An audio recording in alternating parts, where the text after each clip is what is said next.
Food Fight is an insane movie, and a perfect example of how not to build a cinematic world.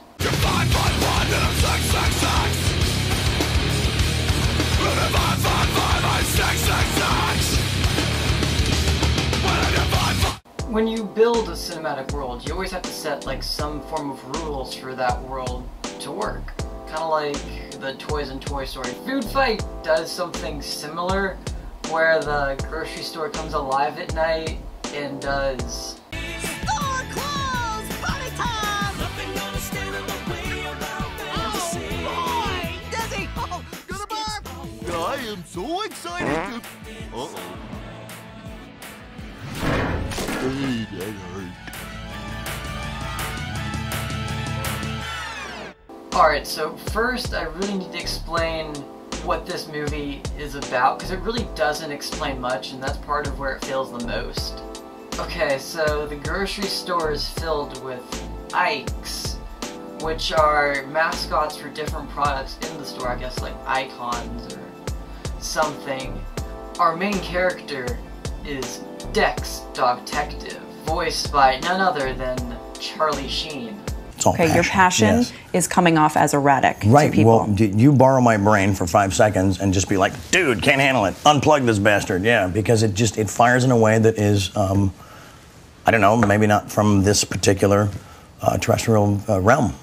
Who keeps the store safe is some kind of law enforcement, even though he's wearing an Indiana Jones costume. He's also in a really uncomfortable relationship with another Ike called Sunshine Goodness. It warms my heart the way you love my raisins, tough guy. The movie then cuts to 6 months later, where Sunshine has gone missing and naturally Dex opens a nightclub. Also, on a side note, he gets drunk on milk. I mean, they literally could have had him drink anything else just as kid-friendly. But you would expect something creative, like maybe some crazy concoction from like the pet food aisle or something. I mean, they're in a grocery store, so I feel like they would have something a bit more clever than that. Got milk? Do I look like the Dairy Queen to you? And besides, haven't you had enough? It sure does a body good. Get a life. Oh, I'm worried about him. Okay, so I looked it up, and apparently milk can give dogs intestinal disease. I just looked it up. That's great. Alright, so now I want to go back to what I said earlier about how you need a certain set of rules when building a cinematic world. Well, Food Fight takes that and just throws it right out the window. Alright, so at the beginning of the movie, the grocery store comes to life at night, and we're told later on that Ikes can't be seen by humans. But then later there's a whole scene where Dex and his best friend Daredevil Dan are trying to get away from one of the leaders of Brand X. Brand X is a brand trying to take over the entire grocery store, kind of like Nazis. Oh wait, because they are. And unless you care to suffer a long, cruel expiration, you will sing your allegiance to Brand X. Brand X, it's simple and plain. Brand X, it's different but all the same. Brand X, it's simple and plain. They then break one of the movie's main rules and interfere with humans, and Jesus Christ, this is what they look like.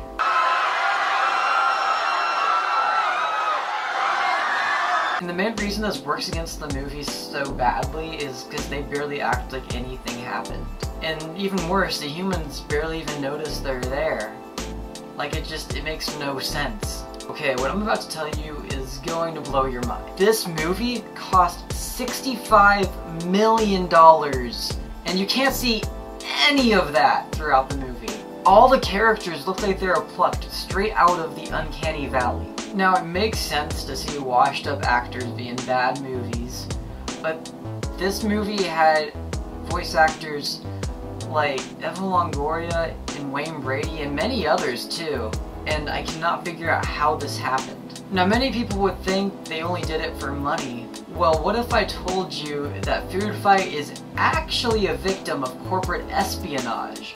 That's right, before their initial release date in 2005, someone stole a bunch of hard drives from the production company. And so then they would just take what they still had left that wasn't on the hard drives and made a new movie with what they had left. And it didn't get released till 2012, which is how we wound up with this monstrosity.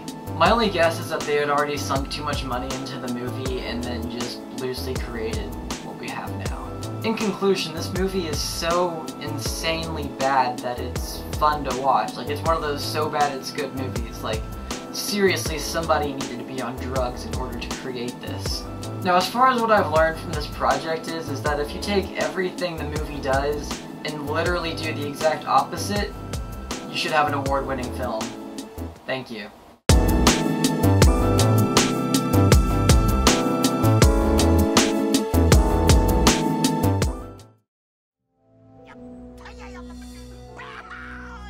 Listen up, fat cat burglar. I'm giving you one last chance to hand them over before I cash in your coupons for you. It is you, the great Dex detective, who's about to take a fall. Or should I say, be pushed. Well, shut up. Shut up. Stop. Move forward. Exterminated. Well, I have one speed, I have one gear. Go.